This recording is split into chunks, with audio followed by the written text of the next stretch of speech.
Who? Where did you find this guy? Give me a break, Pete. Hey, I only work with professionals. Speaking of which, make sure the sound is right this time. I don't want a repeat of Amarillo. Welcome to 1 Hour Reviews. We give games exactly 1 hour to win us over and tell you which ones kept us hooked until the end.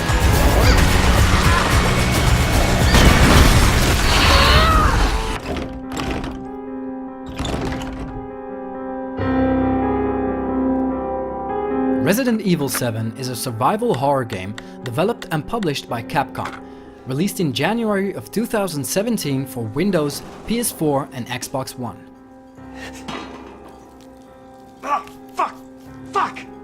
Except for Operation Raccoon City, this is the first game in the franchise which is in first-person perspective, rather than the classic third-person over-the-shoulder view.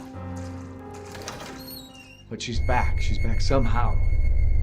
And maybe it's a prank. She wants me to come and get her.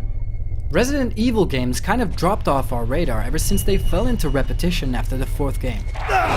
Seeing how Capcom changed up the formula, we were curious to find out if they were able to bring something new to the table.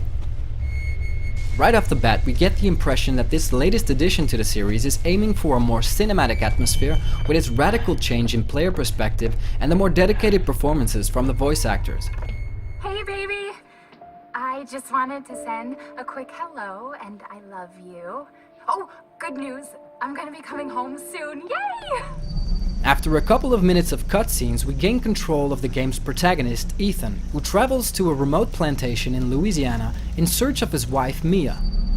We set off from the forest just outside of the plantation, allowing us to clearly observe the graphical prowess of the Re engine, developed specifically for this game. It's perhaps not the best looking title out there, but all the attention goes to the right details, like the lighting for example, which we only fully get to appreciate once we set foot inside the building, where most of the light fixtures are broken and the windows boarded up. Ethan, like any good survival horror protagonist, has a flashlight at his disposal, which does a great job of ramping up the tension since it only illuminates a small portion of your field of view. What do you see? What is it?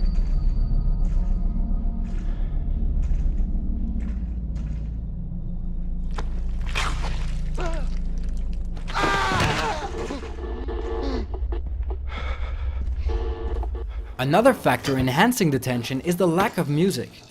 While we're creeping around in the dark, every little sound is amplified, and because the sound effects are well designed, they can really cause a startle. Playing the game in first person feels so natural and truly horrifying that we wonder why it took Capcom so long to make the change.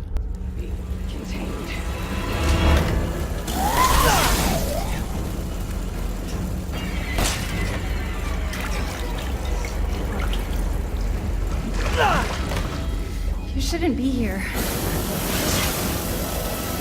No, I wouldn't! Daddy's coming. We need to go.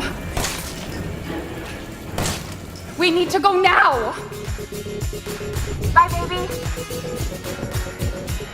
Welcome to the family, son. As we spend our last moments in the plantation, hiding from a madman with an axe, we feel glad to have an excuse to take a break from this game, and yet we really want to find out what happens next. Resident Evil 7 leaves us convinced that Capcom made the right choice, pulling off the change of perspective in a very cinematic way that grabs the audience by the throat and doesn't let go.